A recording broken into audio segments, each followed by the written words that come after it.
CDC, Araceli and Colette, helping you getting into a dynamic change. My name is Araceli. I'm a transition wealth advisor, and I love helping professional women rearrange their finances. And this is not only for women, but everyone that has an income and that wants to get better at managing that. Remember, everything touches money. So I'm here with Colette, and Colette, tell me who you are. Hi, everybody. My name is Colette Rabba, and I am a residential real estate broker in the GTA.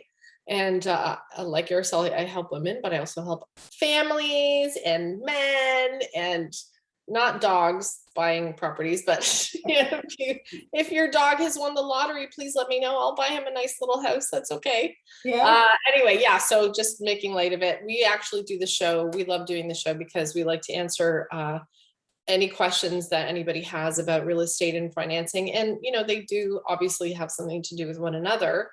And today's subject is pretty interesting. I get this question not very often, but when somebody is in that income, that they're looking for income property that they want to buy, they have a little money in their pocket.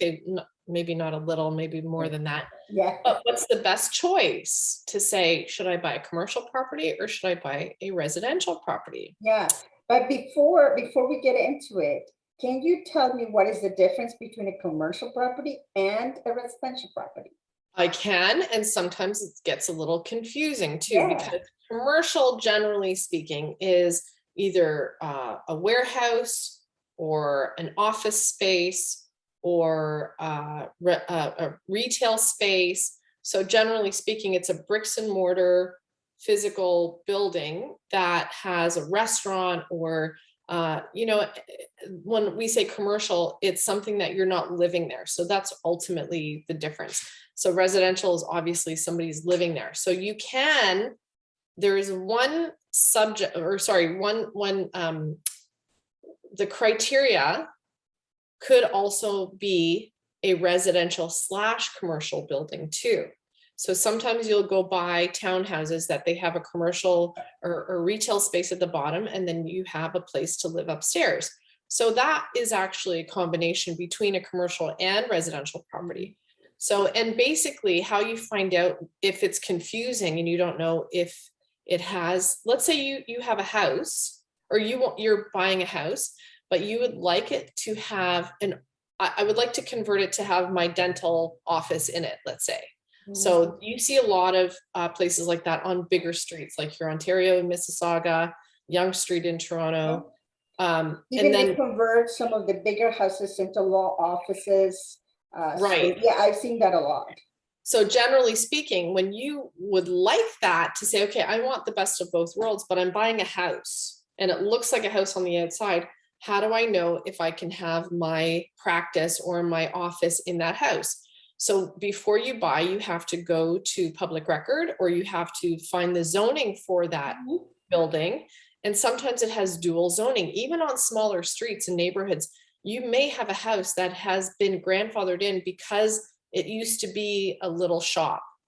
And then on the zoning paper that you get from the city, it will actually say it's zoned dual, which means I can either work from here, I can have an office, and it will tell you the zoning type, if it's okay to have a restaurant, or you can just have an office, or it's manufacturing. So sometimes you'll even have older houses where, let's say they're close to a railway track.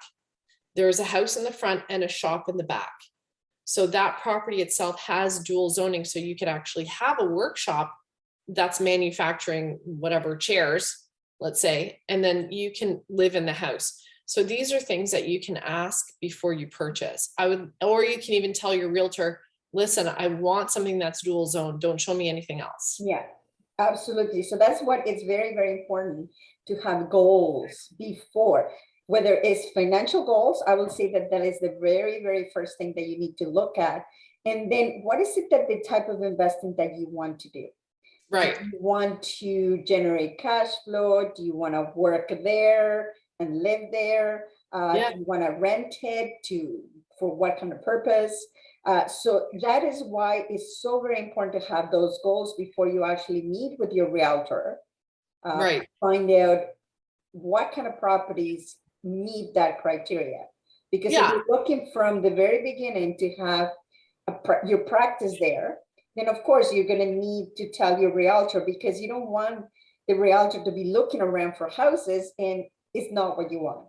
It doesn't Right. suit you. Yeah, exactly. So the one thing that I can say too, if people are saying, listen, I have X number of dollars. So a couple things before you buy any property, if it's either residential or commercial, the one thing you have to do is say to yourself timing. And Araceli and I always talk about this. And actually, before we got on the call, we talked a lot about retirement. And that's a show that's going to come up soon in the next couple of weeks. But this is the thing, you have to have an exit strategy. So no matter what your age is, if you say, listen, I'm going to buy this property and I want to hold on to it, whatever it is, if it's commercial or your residential, because people, generally speaking, for residential, they live on average in one house for 7 years. So if you think about that kind of trajectory to say, okay, where am I going to be in 7 years? My kids are going to be older. They might be going into a high school. I might want to buy another property. I might want to move to the States or whatever other country. I might want to travel. I know it's hard to think 5 to 7 years in advance or even 10 years in advance, but financially, as well as what kind of property you want to buy, and how do you use that property to help you with your future? Yeah. And So that is what, you have to know what is, or have short-term goals and long-term goals. And right. sometimes, yeah, we don't have a crystal ball. We don't know what is going to happen. But if the world was perfect, this is what I would like to be doing in 3 years. If everything kept going the same way that it's going today, in 10 years, I like to be retired. I like to be moving somewhere. I like to be traveling, 4 or 5 months out of the year, and so on. So try to do that. And then you have to adjust that plan as you go along. Did you know that COVID was going to happen? Nobody did. Right. So that's the funny thing too with commercial. So when people say about commercial properties, right now I would not be buying a commercial property because we don't know if people are going to start going back to work, or if this is a whole new world that if I have a bricks and mortar office, do I physically need an office, or can I manage people to work from home or to work from other locations where, let's say I have my own office and I have a huge basement. Yeah. Could I have the office? Is my business small enough that I could have 3 or 4 or 5 people working in my basement? I'll convert my basement as my office space. It'll be a write-off. There's other things that I can talk to my accountant if I can physically have an office in my house. Yeah. Is that a good option to have financially? Or is it easier for me? Let's say I can rent it out to a tenant and live there as a resident. And so all these questions, exactly what Araceli was saying, you have to set a goal to say, okay, number 1, what do I want to do? Number 2, for how long? And number 3, what is the best return on investment? So saying that, okay, I have a basement, what's the best return on where am I going to get the most money? If I have my own house and that's my own business, how much can I write it off? Instead of me, let's say having an equivalent space to rent might cost me $3,000 a month, but my basement is technically free. Or can I rent it out to a tenant for $2,000 or more? What's the best rate of return? What can I get? The highest and best use. We say that a lot in real estate, highest and best use. That's why you see so many people or so many houses in certain neighborhoods, they tear the house down because the highest and best use isn't a single dwelling.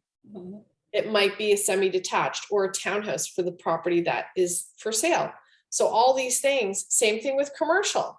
Maybe you tear down the house that's next to a little plaza because now you have a bigger lot that you can build a condo on. So these are all things that you have to figure out what your goal is, how much money you have, ROI, short-term, long-term. What am I missing? Timing. Yeah, exactly. Like all of it. And what I was going to comment on is that because we don't know what is happening, you need to be prepared. First of all, obviously, you got to be very well cemented in your financial life. What is it that you're saving? Do you have an emergency fund? are you on track for retirement, or do you have to, need to invest in real estate to kind of catch up? There's Right. lots and lots of things that you need to think about. But remember, sometimes even year by year, if you have a financial advisor that you work with and you're getting closer to retirement, the plan will change. Like pandemics right now, it happened. It Right. completely changed not only our way of life, but the thing is also the way of doing business, right? Right. And that's Right. what Colette was saying about the commercial space. If Yeah. you were thinking that you were going to sell it to maybe a restaurant, maybe that restaurant is not good enough to do a location, right? Or an office Well, that this is they the might thing. be working from home, right? This is, yeah, the other thing that I want to say too, I'm pretty conservative in my buying or my purchasing, or, the things that I offer advice to. When it comes to where do I put my money, Mhm. this is something that we should do a show on too, on investing, and where, there's so many options out there. And with the internet, it seems like everything is so easy and attainable to do. Yeah. But if you don't know anything about investing in stock, like, I wouldn't recommend doing that. Yeah. If you need a place to live, that's fundamentally something that everybody needs. You need to live somewhere, you need shelter. So once you have that covered, and I also would never tell someone to leverage their house, their own personal house, to buy a commercial property or an income property, unless you can, you can do it. You can financially, Exactly. if there is a loss, let's say COVID, you buy a restaurant, And it COVID was shut closed, everything right? down. That's why there's so many businesses that have gone under, even big companies too, where they just can't sustain something like COVID, and for how long. So even though this is this is a snippet in time that may never happen again in our lifetimes, or, in the next 100 years, let's say. So it is a blip on the screen, honestly, but how that affects everybody financially for the next 10, 20 years is what you should really be thinking about. So and the real estate market has been crazy too for residential, but commercial, not so much. It's recovering now, but because there's so much available right now, it might actually be a great time to buy something, because if you have the money in your pocket and you can afford to buy a commercial property, but think wisely about it. Can it sustain something like a recession or like COVID? Absolutely. Nobody has that crystal ball. This is, I think, is something COVID, it really shaped a lot of people, right? Right. And many businesses, not only people. But the other thing that I wanted to tell you is this was something that affected everybody. Right. We are going through transitions, no matter what it is, COVID, no COVID, tsunami, no tsunami. We are all going through transition. Either we're going through a transition, or we're going to get into a transition of any kind. It could be that, you need to help your parents, right? Or you need to help your children. Of course. Or you lose your job. Or you become disabled, knock on wood. Like, that's something that can happen, right? Absolutely. It's all about getting a plan and having that contingency. Yeah, and when we are not wishing to have something like that and to put aside something, when I get sick, no. But if you do have it, it's, I don't know, it's a repellent, I think. If you do have the fund, it just doesn't happen. Right. If you have the insurance, it just doesn't happen, right? I agree. I don't know why, right? Yeah. Well, I think too many people are unsure of what to do. So ultimately, this is an easy solution. You have a goal that you want to buy an income property, you talk to somebody like Araceli first, or you talk to an accountant first. So an accountant too, like having a really good accountant to explain what write-offs you can do when you have a business. If you have a business in your house, what kind of write-offs can you do as far as how much space, and you can, write off part of your mortgage, let's say. So all these things make a huge difference for your return on investment at the end. Yeah. So that's something that the first step, and this is the other thing too.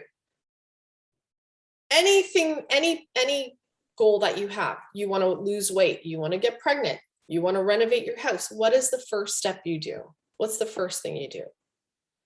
So usually you write it down. You write it down. There is Yeah. I read somewhere that it says that you have to do things 3 times. One is in Okay. your head, the Yeah. second one is on paper, and the third one is actually doing it. So Right. Okay. So now I have a goal in my head. So I'm going to say, something that Araceli and she knows what I want to do. So I have an income property. I want to improve it. I like to fly by the seat of my pants a lot of the time. But right now I'm thinking, you know what? I might not, this is my income property. I'm making enough money right now. Why would I renovate it? For what purpose? So really to talk it out with someone like Araceli, where financially she understands what's going through my crazy head, that I'm like squirrel and I want to run off over here and do something. But she'll but you're not the only one, Colette, believe me. Like everybody has something that they want to do, that they want to buy. That right. all But of these things, they're just a flashy thing that we want to do. Sometimes you have to think about what I do. My rule of thumb, if I want something that is big, like a screen TV or even a renovation, I sometimes just take 2 or 3 weeks before I can actually say, do I really need this? How about 2 years? So well, even though I say that I fly by the seat of my pants, I'm actually very conservative in my thinking, because if there isn't a timeline that I have to get it done by, let's say losing weight too. What do I need to lose weight for? Nobody's seeing me. It's COVID. I'm sitting in front of a screen. You don't know how much I weigh, So that's the thing. But if you say, okay, I really have this goal that I want, and I have to set a timeline for it to say, okay, I'm going to do it by this time. Then you get wrinkles like COVID, or like you get laid off, or things like that, where that's the scary part. And nobody can answer that question for you. But if you have a plan and you say, okay, step one, this is as far as I need to go. I don't need to go, 6 months in advance and worry about that. Because at every step I can pivot. Yeah. I can say, it's not working for me right now. Let me go over here. Try something else, right? So remember, plans are there to be kind of broken all the time, because we get it so far, and now, oh well, I forgot about this, or something happened, whatever. Things change. Right. But if it's there, then you have a mark to hit.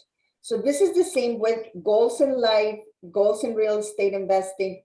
But the one thing that I always tell people when they go into real estate investing is, first of all, assess yourself financially, because it's not something that I wish anybody that something is going to go wrong. I know something is going to go wrong. Definitely. Yeah. So you need to be maybe not wrong. Not wrong, but I mean, maybe not wrong, but it's just a detour. There's always going to be a detour. Yes. Right? Yeah. You might need a plan B. I always say that too. What's your plan B? If this doesn't work out, if you don't get the funding, if you don't like it, you have a plan B. So I agree 100% with you. Yeah. So that is the first thing. But what we wanted to, the whole point of this show about commercial versus residential is that if you are investing in it, you got to take a look at what is the return on investment. Whatever if you have a lot of money and the money is not a problem, what's going to give you the best return? And obviously, how involved are you going to be? Because some of them might have better return, but it requires a lot of your time. Right. Like let's say like an Airbnb. So if you think, okay, I can make, let's say monthly, instead of whatever the market rent is for the area, let's say $2,000. But then if you Airbnb it, you can potentially make 4,000. You can double your investment, but it's a lot of work. You have to turn over the beds. You have to clean. You have to constantly stay up on whatever the clients say about you. You got to keep up on the websites and make sure that it continuously gets rented. So things like that, that's exactly true. Same thing with commercial. If you don't have a tenant that pays for months, let's say you have a restaurant in there, tenant doesn't pay for months and months, what happens? How can you recover from that? How can you get somebody, what are the rules about, so commercial, to kick somebody out of a commercial lease compared to residential is so different.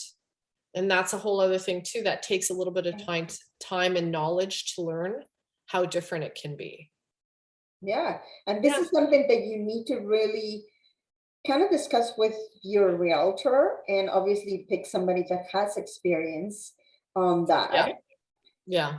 before you even get into the search of the property. Do everything on paper. Believe me, you can sit down on paper and work out numbers all day long, and it's not going to cost you anything. You can see it right in front of you before you can actually go and tell your realtor, this is what I want to do. So that's what I recommend. Like, you know, that obviously you don't know what you're doing. You have to analyze your life, right? Like, do I have kids? Do I have pets? You know, how do I want to live? Well, yeah. And, you know, I like to use the analogy like a recipe. Like if you've never baked bread before, it's so much easier if you, number one, have a recipe. And number two, you talk to somebody who said, hey, oh, you seem to know what you're doing. You've baked 1,000 loaves before me. What kind of tips do you have? So this is why we do the show. Ask us, we're here. Ask your accountant, ask your friends to say, what do you know about this and that? And start to set up a plan for whatever your goal is. And you know what? Sometimes it's really daunting. I have friends saying that to me all the time, saying, oh, you did so great. You did this, you did that. I go, look, I'm no different than you. I just had a goal and I set the numbers and I set my timing, and thank you, God, or whoever, it worked out. So, but it could have gone the other way too, you know. Of course. And I know the same thing with my very first investment property. I had no idea. I had no help, and I kind of learned as I went along, right? But I had a goal. And the same thing, like my goal pushed me to do this. And I had to really have a lot of detours for sure. Nothing that turned out exactly how I planned it, but it turned out. But in hindsight, don't you wish you had someone to talk to before you did it, to say, give me the good news and bad news. I can handle it. So that's something that I really didn't seek that out to say, you know, which way should I go? And I really wish I did. But then at the other hand too, you don't want to be talked out of something. So that's the fear. Of not, but we won't talk you out of anything. You can do whatever you want. But we're here for advice. And I hope you got something out of the show today. So thank you for being here. And remember, whether it's residential or commercial or anything, or if you want to invest in yourself, like do something, put it on paper and imagine that it's going to happen, and then start doing. Call us first. And then we'll tell you yes or no. And then move forward, but just get started. So that's the advice for today. And we will see you next week. Thank you, Colette. Thanks everybody for joining us. Okay, Thanks, bye. Bye. Bye.